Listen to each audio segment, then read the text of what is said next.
thinking about money and your work-life balance. Let's start this section by referencing another classic book on this subject, The 4-Hour Workweek. The 4-Hour Workweek is a highly successful book from an author called Tim Ferriss that attempts to teach people lifestyle design. This is essentially the process of rearranging your lifestyle so that it works for you, rather than working for the system. It means getting the system to work for you so that you have more free time and more money as well. The book was something of a revelation and spawned a whole movement of digital nomads who use technology to work remotely and experience adventures across the globe as they did. Since then, it has seen various new editions and sold huge numbers, but it is still mainly only being read by entrepreneurs and budding web marketers. This is a shame, seeing as the lessons it contains can be used by anyone to great effect. Read on, and let's look at some of the best financial tips you can take from it and apply to your life, even if you are happy working in an office. The problem.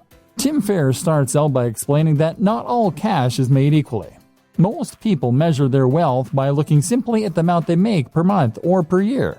Tim suggests that looking at the amount you make per hour makes much more sense. In other words, if you earn $40,000 per month but work only 2 days a week, you are in a sense much wealthier than someone who earns $100,000 per month working 7 till 7, 5 days a week.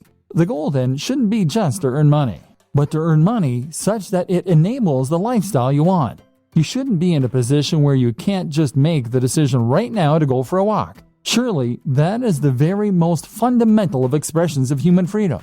This is where so many internet marketers, SEOs, and web designers go wrong.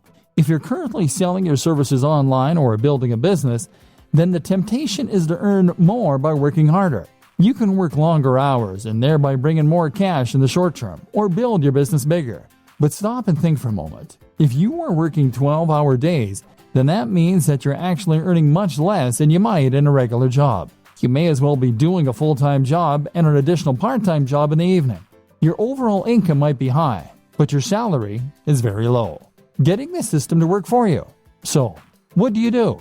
Well, of course, if you're technologically and entrepreneurial minded, then you can set up some kind of online business that will generate revenue for you in a very hands-off manner. That could mean creating a hit app. It could mean writing and selling an ebook. It could mean buying and selling websites for a marked up price, or even using dropshipping so that you don't need to do the work at all. There are countless ways you can make money passively, and by setting up a few, you can leave your days working in an office in the dust. Salary versus wealth. More to the point though, recognize that your salary and your wealth are not one and the same. And on top of that, we shouldn't be measuring our success by our income, which is what so many of us do. If you work in a regular job, then you might think that the only way to become wealthier is to ask for a raise or to get a better paying job. But your wealth is really more about your surplus cash. It's about how much you have in the bank. You could be earning $3 per hour but still be wealthy if you happen to have inherited $1 billion from a dead great aunt. And in just the same way, you could be considered to be wealthier if you spent less. In that case, you might live at a smaller home. You might live in a country where the cost of living is lower, or you might just spend less on food and clothes. Either way, this could allow you to put aside a fair amount of cash every day and feel pretty well off. The great thing about working online is that you do have the option of packing your things and moving to another country. In fact, many entrepreneurs end up moving to sunny countries where they can afford lavish villas at a fraction of the cost.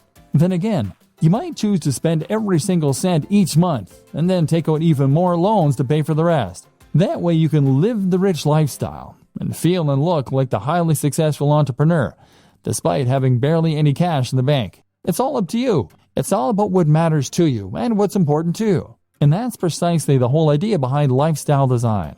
It's about knowing the lifestyle you want, calculating how much money you need to support that lifestyle, and then designing your business around that. Goals. A more specific way to do this is to calculate a minimum amount you need to earn each day. This is what I do. I work until I earn $150. That's the minimum that allows me to pay my bills and to put a little aside each month. I can easily afford to buy myself the gadgets I enjoy, to go out with friends, and to work on my home. But that's me. That's based on my expenses, the cost of my mortgage, the cost of my hobbies and interests. You'll have your own target, and that's what you need to shoot for.